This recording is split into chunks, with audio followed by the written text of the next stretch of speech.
आता सगळ्या जिल्ह्यात बहिणीच चालल्यात. कोणी म्हणाले मी आपल्या बहिणीला 1,500 द्यालो, कोणतं म्हणाले 10,000 द्यालो, कोणतं म्हणाले काही द्यालो. मग मी म्हणलं मी माझ्या बहिणीसाठी काही मत मागायला जाऊ शकत नाही का? आता सीमा ही 3 तारखेला निवडून येणार, ती काळ्या दगडावरली रेग आहे. यात काही दुमत नाही. पण काही मंडळी उगीच आपलं काहीतरी करायचंय, यायला सत्तेची मस्ती आली काही करायला. आता हे आणले कोण? हे दांडेगावकर साहेब नाही. आता तुम्हाला सांगतो काही करत.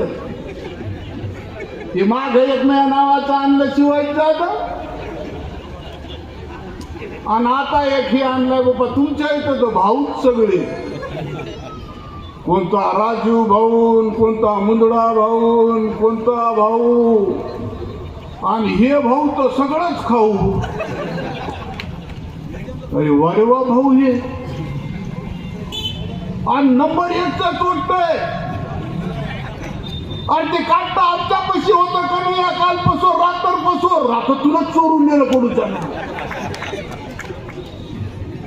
अरे वाढवा. आणि तुलाही बायावरी करून सांगतो ना, मी असा मी 24 तास लोकांत राहतो, आमदार हो फलाना हो. अरे मग चोऱ्या काऊन करायला रे? ते भाजपवाले तुम्हाला सांगतो साहेब यांचा पक्ष म्हणून काय 4 कोटी का काय किती कोटी सदस्याचा पक्ष, भारतात सगळ्यात जगात मोठा पक्ष. आणि या कडूला एक उमेदवार भेटणं कुठं? न कळमनुरीत आहे, न वसमत मध्ये आहे, न हिंगोलीत आहे. आणि यांचा पक्ष मोठा. मी बंधूंना तुम्हाला एकच विनंती इथं करायला आलो. आता या बेईमानाला द्यायचंय का इमानदाराला द्यायचंय? बेईमानों पर चोट करो, ईमानदारी पर वोट करो. 5 साल पड़े ना रोना, इसलिए सोच समझ कर वोट करो. आता जर चुकले तो 5 वर्ष तुम्हाला काहीच नाही. आणि तुम्ही जर या सत्तेतल्या लोकांना द्याल ना, हे सत्तेचं केंद्रीकरण होत चाललंय. सगळे पक्ष, आपला आमदार, आपलं कुटुंब.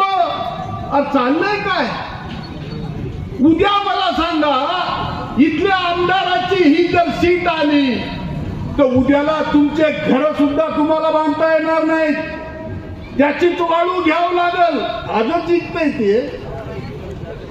त्याचीच रेती घ्यावं लागेल, त्याचाच लोखंड, त्याचाच सिमेंट, वरून त्याचाच इंजिनियरचा प्लॅन येईल. त्यावेळेस कुठं तुम्हाला घर बांधता येईल, अन्यथा तुम्हाला घर सुद्धा बांधता येणार नाही. ही परिस्थिती या आमदाराने करून ठेवली.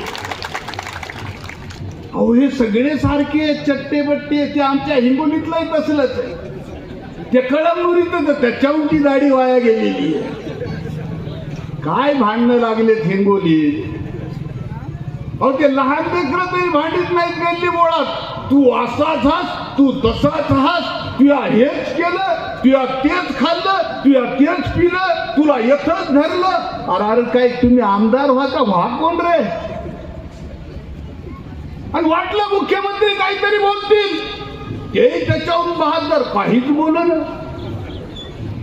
वाटलं काहीतरी जनतेला की बाबा कुणाला एखाद्याला समज देतील, फलाण्याची चौकशी लावतो, ह्याची चौकशी करतो, ह्यांचे आरोप खोटे का काय ते मी तपासून पाहतो. हे बहादर काहीच बोलणं.